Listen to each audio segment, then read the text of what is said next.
혹시 부동산 경매에서 남들은 전혀 못 보는 그런 숨은 기회를 찾고 계신가요? 오늘 이 시간에는요, 모두가 무서워하는 유치권이라는 것에 숨겨진 결정적인 약점을 파헤쳐 볼 겁니다. 이걸 알면 리스크가 어떻게 엄청난 기회로 바뀌는지 알게 되실 거예요. 자, 실제 사례를 하나 보면서 시작해 볼게요. 감정가가 무려 10억 원짜리 건물이 경매에 나왔는데 낙찰된 가격을 보세요. 딱 절반인 5억 원입니다. 아니, 이게 상식적으로 말이 되나요? 이게 그냥 운이 좋아서 그런 게 절대 아니거든요. 도대체 어떤 보이지 않는 강력한 힘이 작용했길래 멀쩡한 건물의 가치가 이렇게 반토막이 날 수 있었을까요? 오늘 우리가 파헤쳐 볼 비밀이 바로 여기에 있습니다. 오늘 이 미스터리를 5단계로 한번 착착 풀어가 볼 텐데요. 먼저 유치권이 왜 그렇게 무서운 건지 알아보고 그 안에 숨겨진 약점, 그리고 3년이라는 비밀의 시계를 찾아낼 겁니다. 마지막엔 이걸 어떻게 기회로 만드는지 실전 체크리스트까지 같이 확인해 보죠. 자, 그럼 본격적으로 이 유치권이라는 게 도대체 뭔지 한번 제대로 파고들어 보겠습니다. 아까 그 10억짜리 건물을 반값으로 만든 범인, 바로 유치권입니다. 쉽게 말해서 공사대금을 못 받은 업체가 돈 줄 때까지 이 건물에서 못 내간다 하고 버티고 있는 거죠. 이것 때문에 대부분의 투자자들은 이거 잘못 건드리면 소송 걸리고 머리 아프겠다 싶어서 그냥 다 도망가 버리는 거예요. 그런데 말이죠. 모두가 이렇게 두려워하는 이 막강한 권리에 사실은 아주 치명적인 약점이 숨어 있다면 어떨까요? 마치 동전의 양면처럼 유치권에도 우리가 미쳐보지 못했던 다른 얼굴이 있습니다. 그러니까 유치권은 아주 간단해요. 돈 받을 때까지는 한 발짝도 못 나간다. 이 규칙 하나로 점유자한테 엄청난 힘을 실어주는 거죠. 자, 여기서부터가 정말 재밌어집니다. 우리가 눈으로 보는 건 건물을 점유하고 있는 모습, 즉 유치권 그 자체잖아요. 근데 이건 사실 빙산의 일각에 불과해요. 그 물 밑에는 채권, 그러니까 받아야 할 돈이라는 근본적인 원인이 숨어 있거든요. 그리고 가장 중요한 건 바로 이 돈 받을 권리에 유효기간이 있다는 사실입니다. 네, 바로 이겁니다. 핵심은 돈 받을 권리가 영원하지 않다는 거예요.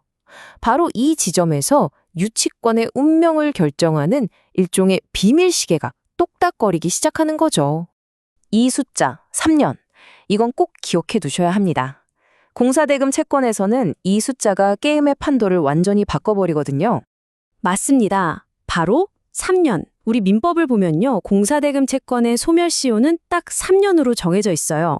이게 무슨 말이냐면 3년 안에 소송을 걸거나 해서 법적으로 돈 달라는 액션을 취하지 않으면 돈 받을 권리 자체가 그냥 사라져버린다는 뜻입니다. 뿌리가 되는 빚이 사라지니까 그걸 근거로 버티고 있던 유치권도 당연히 힘을 잃게 되는 거죠.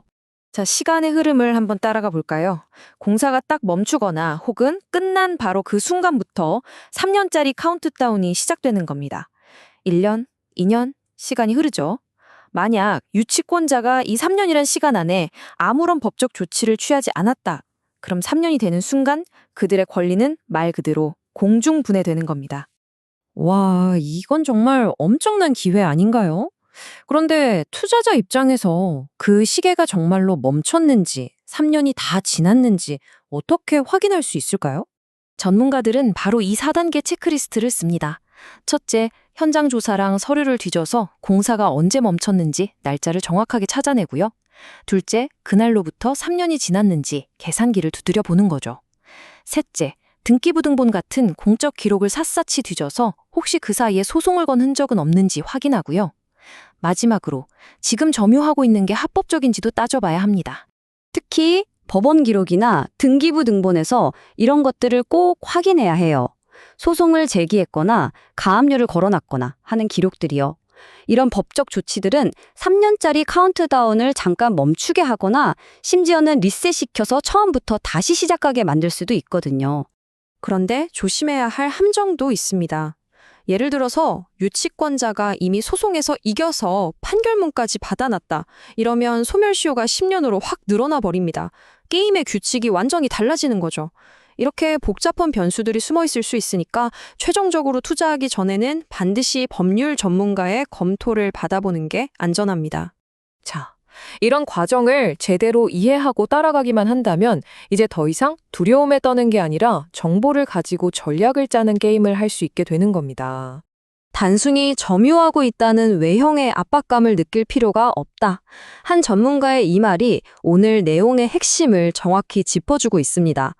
겉으로 보이는 문제에 쫄지 말고 그 이면에 숨어 있는 진짜 현실을 꿰뚫어 보라는 거죠. 시간이 지나면 권리가 사라진다는 이 원칙, 사실 부동산에만 적용되는 건 아닙니다. 우리가 모르는 금융이나 법률 세계 곳곳에서 과연 또 어떤 숨겨진 시계들이 발견되기를 기다리며 똑딱거리고 있을까요? 이 질문을 한번 곱씹어 보시면서 오늘 이야기를 마무리하겠습니다.